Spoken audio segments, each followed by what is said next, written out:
Сэтгүүлч Болортуяа улс төрийн задлан нэвтрүүлэг энэ 7 хоногт ерөнхийлөгч хүрс өг.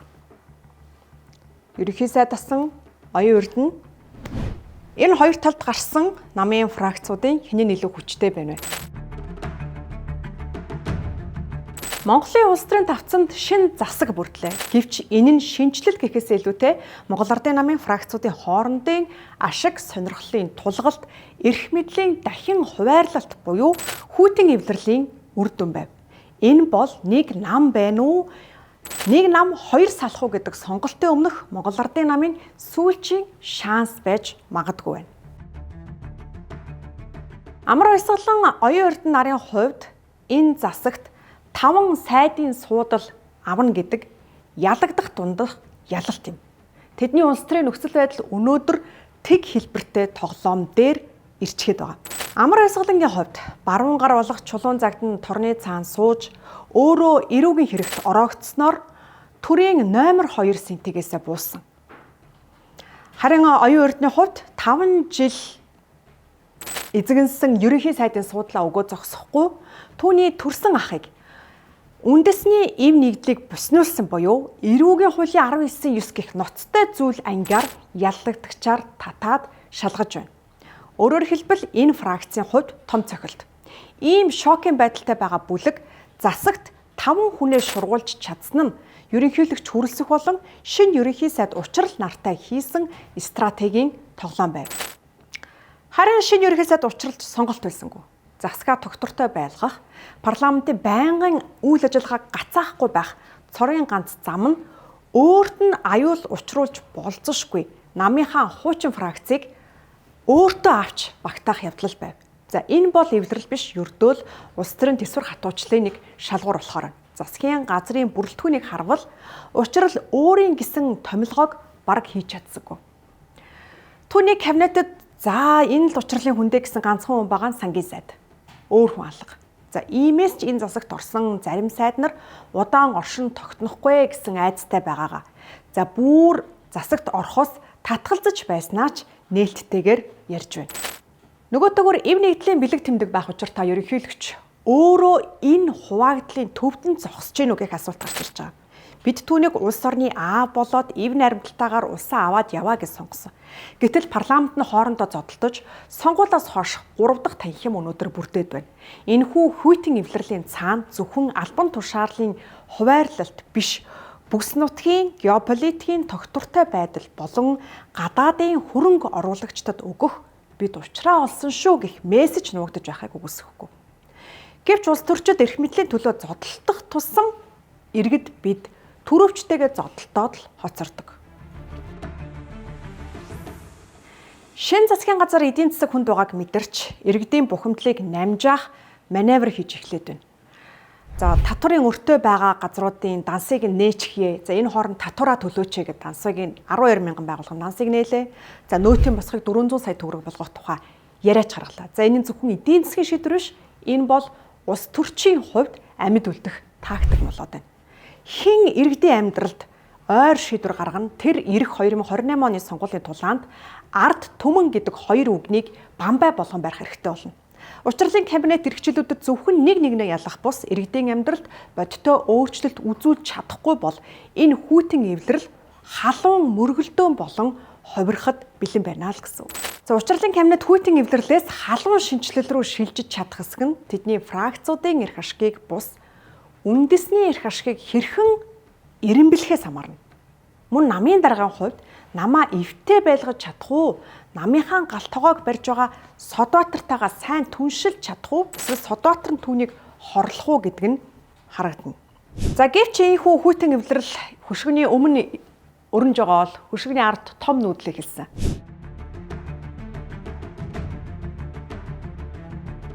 Энэ бол хувь улс төрчдийн зодон гэхээс илүүтэйгээр Монгол төрийн институтсууд, ерөнхийлөгч парламент, засгийн газар хэрхэн тунж үлдэх вэ гэдэг системийн асуулт. Ерөнхийлөгчийн зүгээс ёс зүйн гишүүнийг эргүүлэн татдаг байх.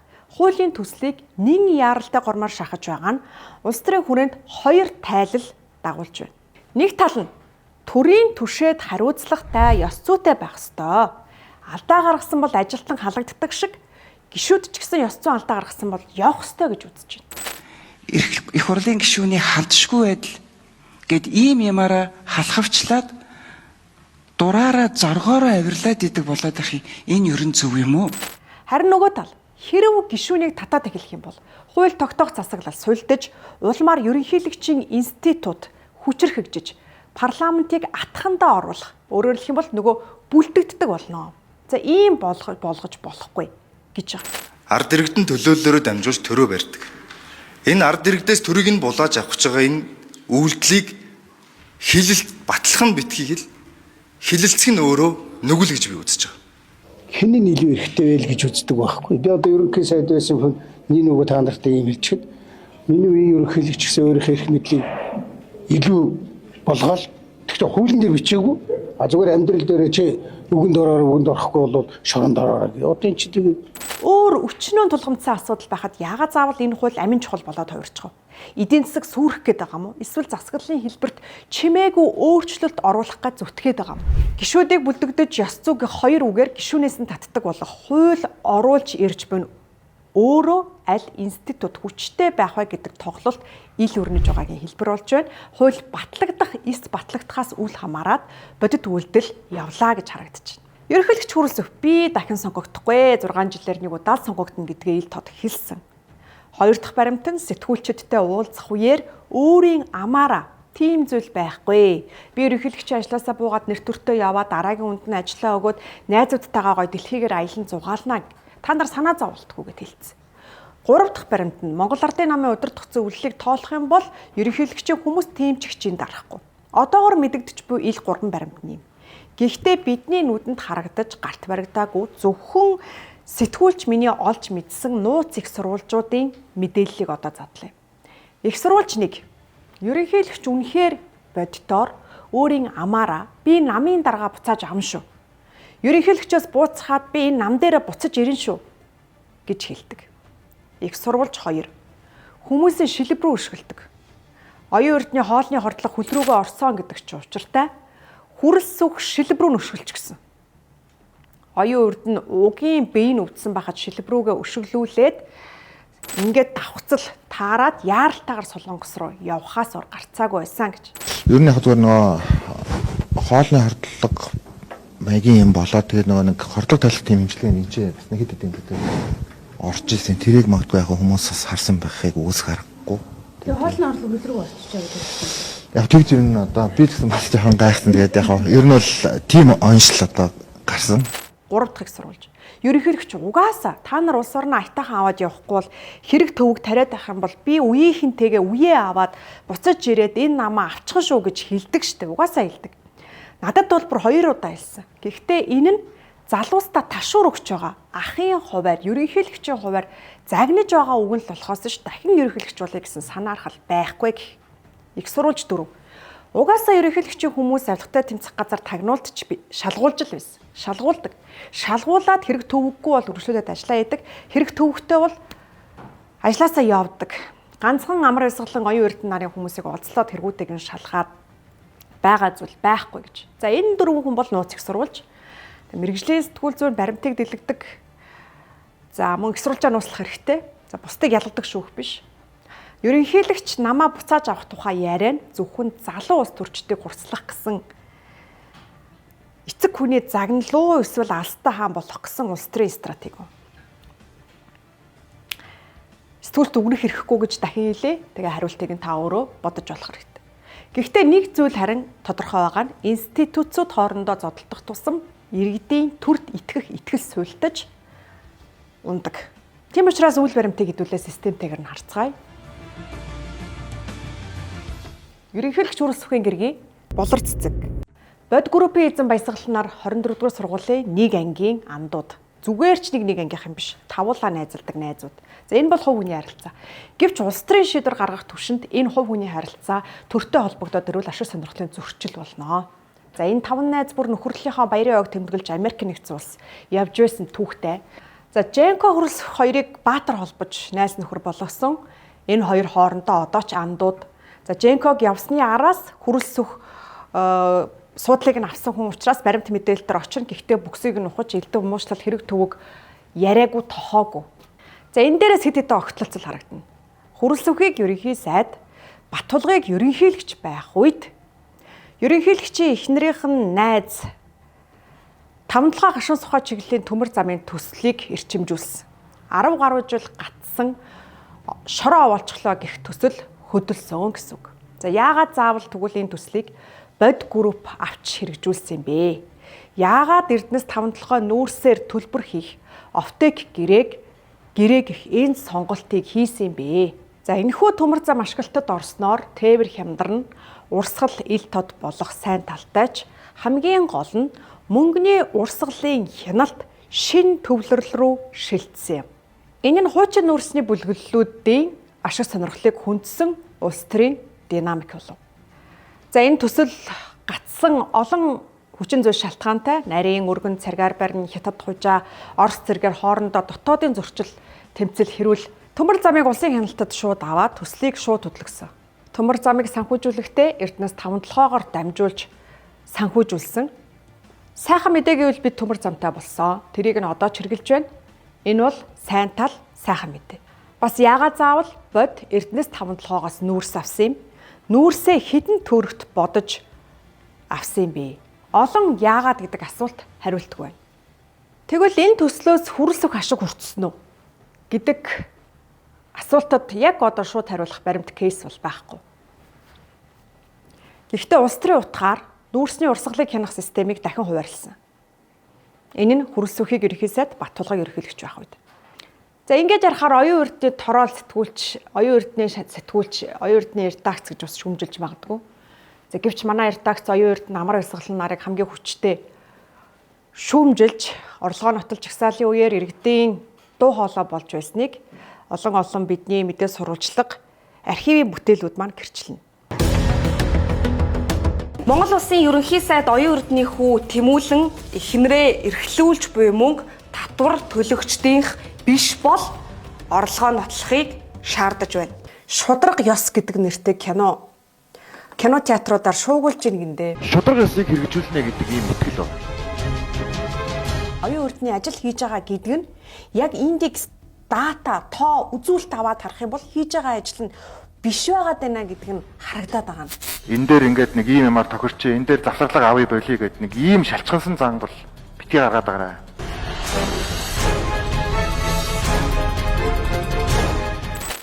Нэвтрүүлгийн төгсгөл хэсгээ өгүүлэхийн өмнө нэг тайлбар хэлье. Investigative hypothesis буюу мөрдөр шалгах таамаглал гэдэг ухагтхан сэтгүүл зүйд бий. Таамаг дэвшүүлж болно, түүнийгээ ил тод хэлэх. Гэхдээ таамаглалаа бодит мэдээлэл, нууц их сурвалжуудын мэдээлэл зэрэг төр тулгуурладаг. Энэ сэтгүүл зүйн онлын хүрээнд таамаг дэвшүүлж байгаа шүү. Таамаг гэдгийг ойлгох хэрэгтэй.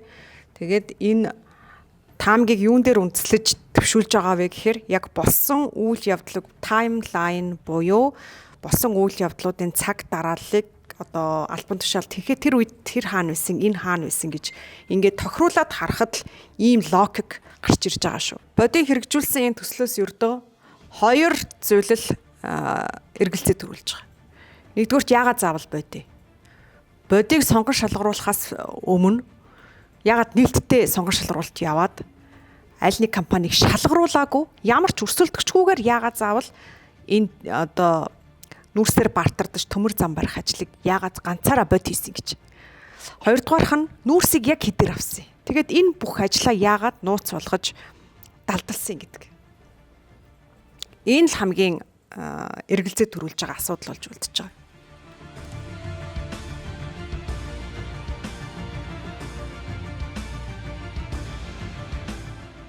За тэгээд ингээд олон яагаад гэдэг асуулт хариултгүй үлдчихэж байгаа. Тэгэнгүүт энэ асуултуудад хариулт өгөх гэж байгаа юм шиг нэг үйл явдал өнгөрсөн 7 хоногт болсон нь бод интернэшнлийн захирал тухайд төмөр замын төслийг урагшлуулж зүтгүүлж яг төмөр замаа барьсан Амундра ийм стори оруулсан. Тэгээ энэ сторийн дээр хэн яагаад сторийнх нь яг юу анхаарал татж байгаа юм бэ гэхээр Монгол Ардын намын өнөөдөр ерөнхий нарийн бичгийн дарга хөрөл сүхийн шадар нөхөр нэг баг фракц Содотрын зургийг таарч байгаа. Содотрын зургийг Амундра санаандгүй оруулсан уу? За ард нь баясгалан захирал Содотр тэгээ Амундра энэ өөрөө энд зогсож байгаа. Тэр яагаад ингэсэн яагаад тэгсэн гэдэг өнөөдөр хин ч хариулт өгөхгүй байгаа. Амундра зах цухаас нь одоо өөрөөр хэлэх юм бол нэг юм амсуулаад өнөртүүлээд ингээд сторигоор харуулад яваад байгаа. За тиймэр ч гэсэн содоотраг гаргаад ирсэн. За тэнгуут нь дараагийнх нь юу болж байгаа вэ гэхээр энэ төслийг явуулахын тулд энх хоёр авилга авсан гэд мөнгөний зураг стори хийсэн. За энх хоёр бол тэгтэл би хэнийгч танихгүй өстой мэдэхгүй гэд. За авилга чи авсан бидтэй авахт нь Сумья Озер байсан бидтэй гэ. За Сумья Озер танилцуулснаа бол гэрчилсэн. За ингээд авилга өгсөн хүн нь би өгсөн. Би намайг харин гэрчийн хамгаалтанд авчаач. Би энийг мэдүүлье. Би ярил л та гэд. Ингээд нээлттэй энийг хэлээд байгаа. Дараагийн хүн бол сторидо оруулсан хүн нь бол 2019 оны 9 сарын 22-нд Ретрок гэдгийг энэ болохоор голомтын энэ бодийн баясаа захирлын эзэмшлийн ресторан тэгээд 5-7 агшин сухай чиглэлийн төмөр замын гэрээг хийхээс өмнө хуулийн зөвлөгөө өгөөд өөрийн биеэр өөрийн гараар санхүүжилтийн гэрээг бэлтэж байгаа нэгэд зургийг мөн оруулсан. За энэ зургийг оруулсны дараагаар яасан бэ гэхээр мөнх эрдэнэ бичсэн. Гүй одоо энэ амундра чинь би ерөөсөө тийм ажил хийгээгүй гэдээ хахад худлаа төгс зохиолоо гэсэн агуулгатай пост оруулсан. Гэтэл үүний араас амундра дахиад дараагийн үзрөө дэглэгсэн нь энэ төсөл дээр хамтран ажиллаж байсан гэрч гих. За мөнх эрдэнэ нь бол ерөөсөө хамт ажиллаж ийсэн гэд ярьслага өгчихсөн. За тэр ярьслагыг амундра мөн өөрийнхөө сторинд оруулж гисэн. Сайн байна уу намаа нэмэлтгэр гэдэг би 5-7 гашуун сухай чиглэлийн төмөр замын төсөл дээр төсөл эхлэх үе шат буюу 2019 оноос төлөвлөгөө мониторинг хэлтсийн менежерээр ажиллаж исэн. Мөнх эрдэнэ гэдэг хүн төслийн санхүүжилтийн гэрийн дээр сууж исэн үнэ. За энэ бүхнээс өөрөөр хэлэх юм бол амундра нэг талдаа гэрчийн хамгаалалт хүсгээс аргагүй маш олон сая долларын мөнгөний асуудал, авилга өгсөн авсан асуудал. Энэ бүх учгийн ард нь эзэн холбогдогч нь хин юм бэ? Магадгүй содоотрын зургийг гаргаж тавьснараа хин рүү энэ хэргийг холбон чиглүүлж байгаа юм бол гэдэг ийм зөвс ерөнхийдөө өнгөрсөн 7 хоногт өрнөжглөө. Тэгээд яг давхцлын хувьд ерөнхийлөгч Батулгыг ерөнхийлөгч байхад нь ерөнхий сайд хурс бүхийг ерөнхий сайд байхад нь энэ төсөл урагшилсан байдаг. Тэр эндээс л хүн логикоор бодоод ер нь ойлгочих ёстой болов. Бид аль нэг фракцыг дэмжээгүй. Харин мөнгө хаашаа урсна, эрх мэдэл тийшээ тэмүүлдэг гэх улс төрийн аксиомыг энэ удаагийн дугаараараа тайлбарлахыг оролдлоо.